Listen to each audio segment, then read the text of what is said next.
Excited to have you back for another episode. In today's episode, we're going to touch on an interesting topic. Are auto dialers, both predictive dialers, compliant in higher education? I guess before we get into that, first let's understand what an auto dialer or a predictive dialer is, what its benefits, how it operates, how it works, what a federal entity oversees regulation and compliance of auto dialers, and then how does it relate to higher education, specifically use case, legality, and compliance. But a predictive dialer or an auto dialer essentially predicts when an agent can take their next call and begins to automatically dial the next phone number. They use mathematical algorithms and they use predictive software that calculates the length of the current call that the person is on, the average number of people they've spoken to today, how long it takes to dial, how long it takes to connect with a live student, and then uses that information to essentially dial accordingly. When a call goes unanswered, the dialer moves on to the next three, uploaded record. The agent has no idea that that's happening. The employee doesn't have any idea that's happening of the college. It could be an admissions agent, a financial aid services agent, an advisor, a counselor, somebody that's in charge of maybe assisting students with graduation, whatever it may be. It could be somebody collecting, right, from finance on past due dues or tuition. So the dialer essentially does this automated work, and these systems actually work unbelievably well, especially with new technology that's been added in that can even predict whether the person's going to answer the phone or not at a certain time. They also have masking technology. So if you're calling a student in California, but you're a university or college in Washington, it's able to mask the incoming number to look like it's from the same exact area code as that specific student to improve deliverability and to improve, the percentage that the calls are answered. Do colleges and universities use auto and predictive dialers? The answer is yes. They've been using them for a long time. They're used in different cases. And, it's been in play in the sector for quite a while. An automatic dialer is an evolution of the predictive dialer, and it's essentially a tool that can dial multiple numbers at once. So think all the capabilities of predictive dialing, but instead of calling one student, you have the ability to sometimes call up to 10 at the same time, that same exact instance.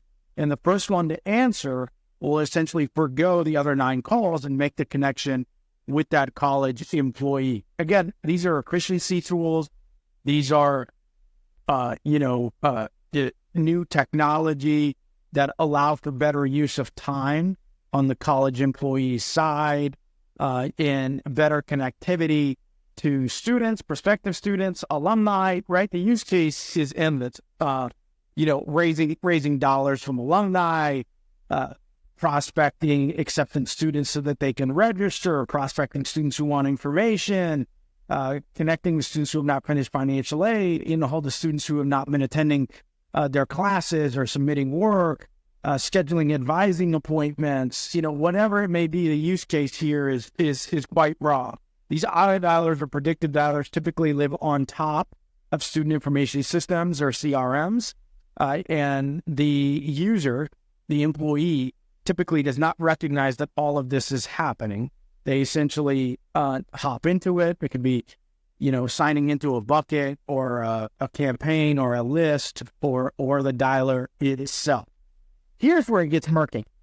Where it gets murky is that many sectors, banking, short-term loans, insurance, essentially, for not most, but for the better part, abuse this technology in a predatory manner to reach out to potential customers and clients.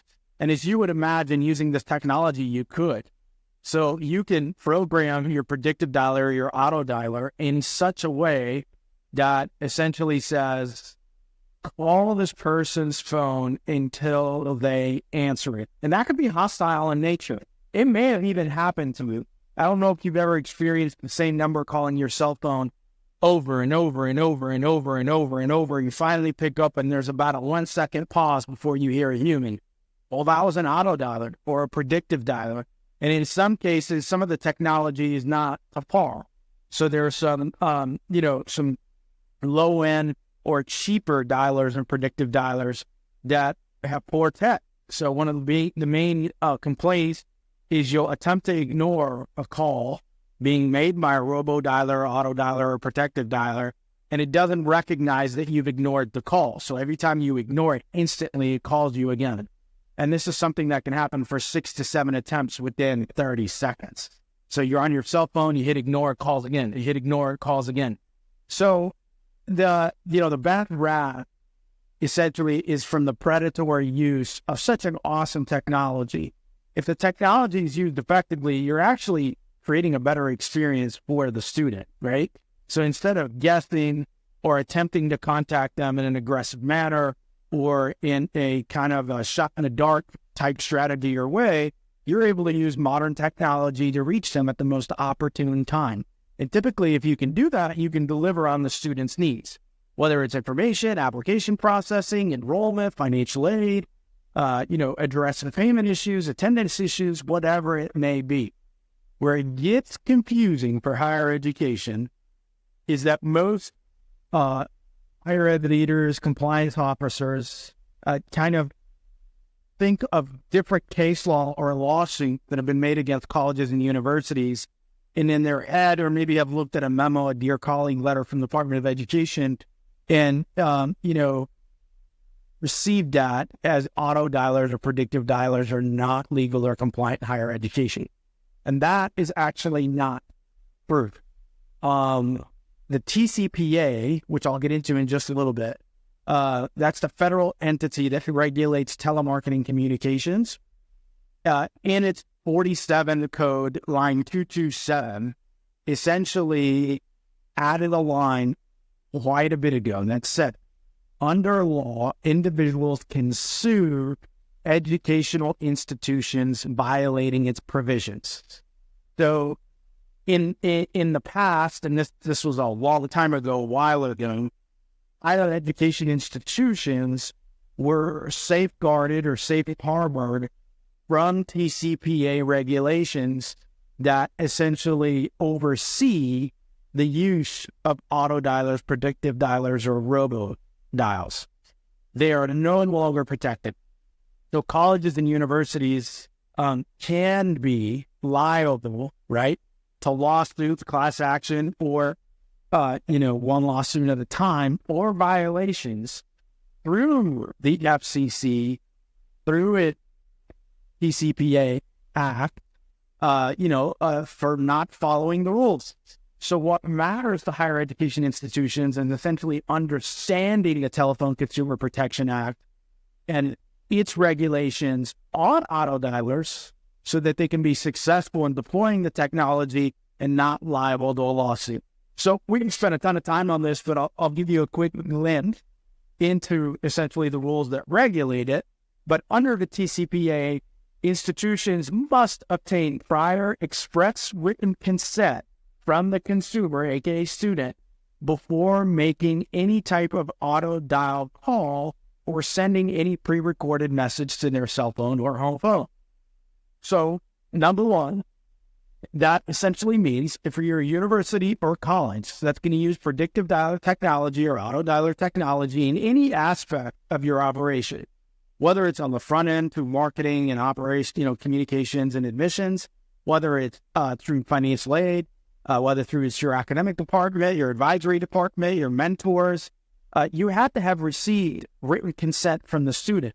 There's a couple different ways to do this. We talked about this in other episodes, but you could obtain the proper opt-in consent on the initial interaction with the institution.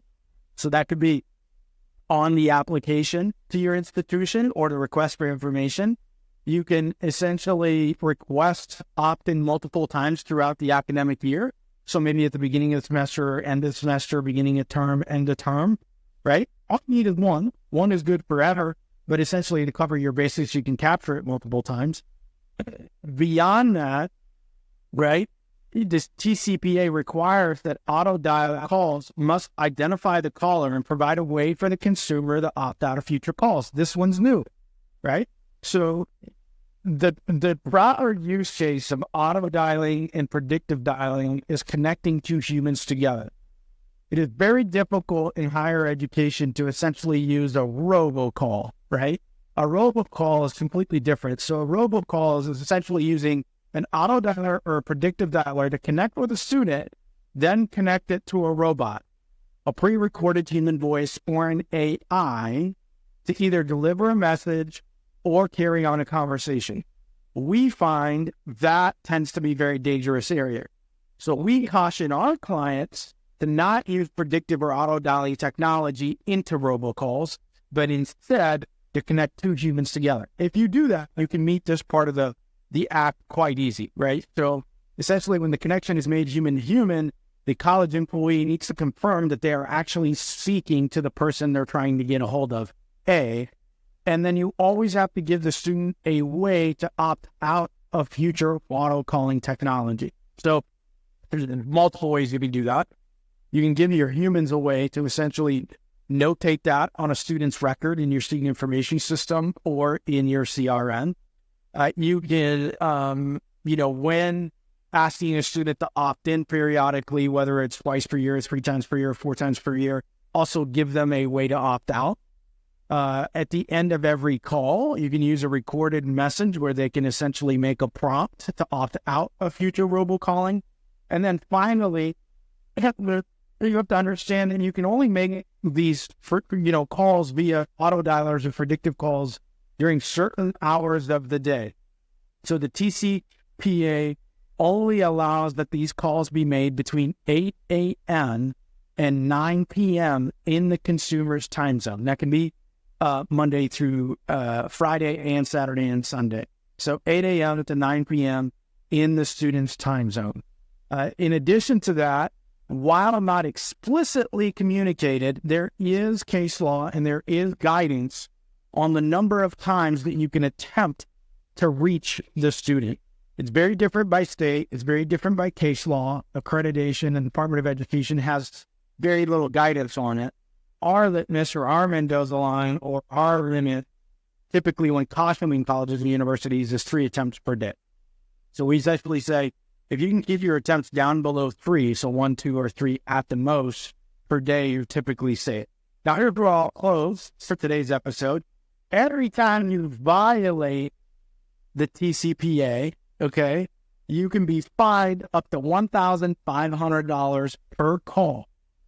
So if you are using predictive dialer technology or auto dialer technology and your protocol, your system, your strategy is not in line with the TCPA's regulations, you can be fined up to $1,500 for every single infraction or violation, right? For every call. So it's something to definitely keep in mind, and that's kind of where the spookiness comes from.